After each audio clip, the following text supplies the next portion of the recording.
When will I be good enough to be all I wanna be? When?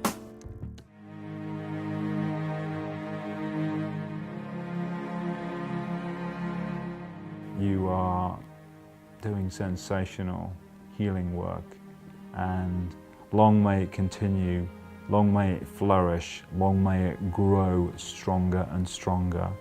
And we are honoured to give a platform to someone such as yourself that is doing such brilliant things.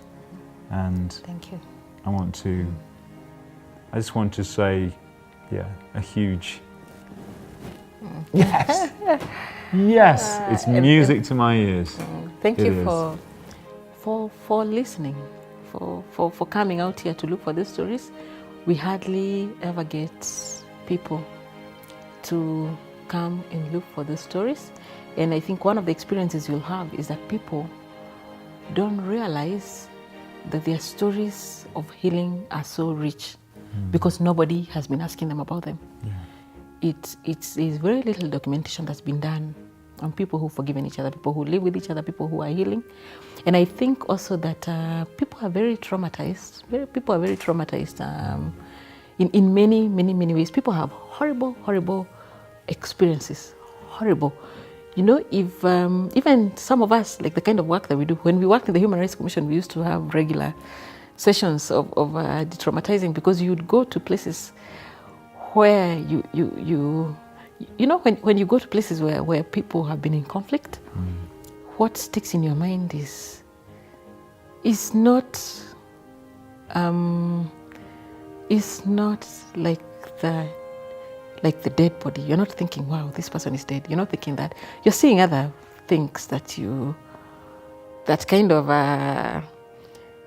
remember afterwards. Like I remember this. I remember in one of those places we went to, and people had been killed, and there was this guy, and he was dead, and his socks were very white. And I kept thinking to myself about how he kept his socks so white. You know, I was thinking when he was putting on his socks in the morning, he was thinking, these are my really nice socks, you know. Then there was another place that we went to where this guy had been shot. It was in Wajir.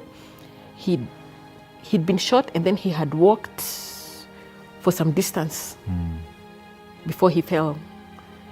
And you get to a point where you are not so thinking about him. I think it's you cope. You learn to cope. You start thinking about other things. Maybe it's the way the mind takes your mind away from other things. And you like, I remember the grooves his feet made when he was walking here, because his body, I think, was very heavy. You know. So anyway, there's quite a bit of that. So when you talk about trauma, there's quite a bit of work that needs to be done here. Yeah. And I'm glad you're doing this. Thank you. I'm glad you are getting these stories out. I'm glad you are listening to us. Yes. And obviously, as you can see, we don't get to speak about these things many times, so it's good that we are speaking about these things to you.